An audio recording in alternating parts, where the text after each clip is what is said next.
Hi, welcome to Bookie. Today we will unlock the book Bad Blood: Secrets and Lies in a Silicon Valley Startup. Before we begin, let us try to imagine a particular type of product, a portable medical magic box. It can be kept at home, produce a diagnosis, and suggest a treatment plan. Whenever you feel physically unwell, all you need to do is to open this magic box, use the needle on top to prick your finger, let a drop of blood fall into the box, and this magic box will provide over 200 professional test results. With this device, not only would you be able to track your physical condition instantaneously, the data from the blood test would be transmitted online to your doctor. They can then send over more comprehensive consultation notes and advise on your medication going forward. With such a magic box, you would be able to accomplish the entire process of a doctor's consultation without stepping out of your door. Is this a product you would hope to own? This is not a fantasy.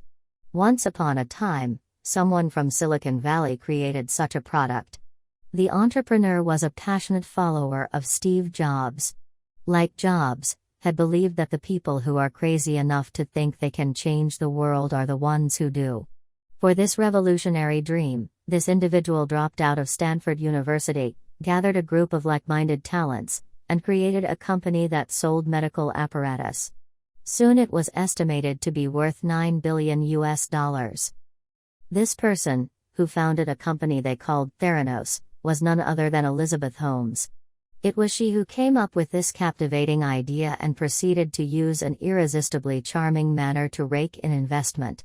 She attracted business world legends, such as the Oracle founder Larry Ellison, to be her shareholders.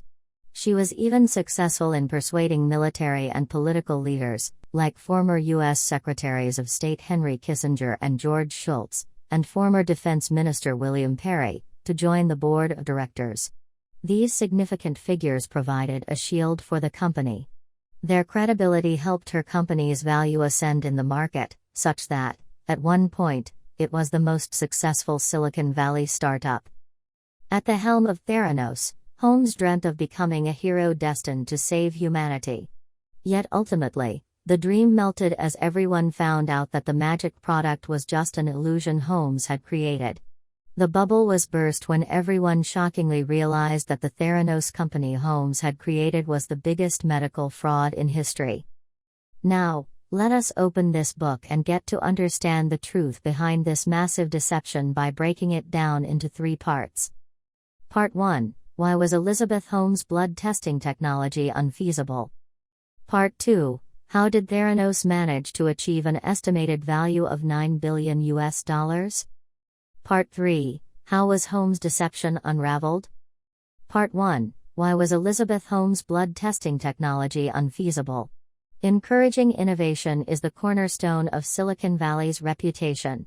Silicon Valley's investors will swarm to support you if only you have a great idea that might change the world. They invest so that you can turn your vision into reality as quickly as possible, to start doing good for humanity immediately. Now, Holmes had precisely such an idea. And her idea seemed to be brilliant.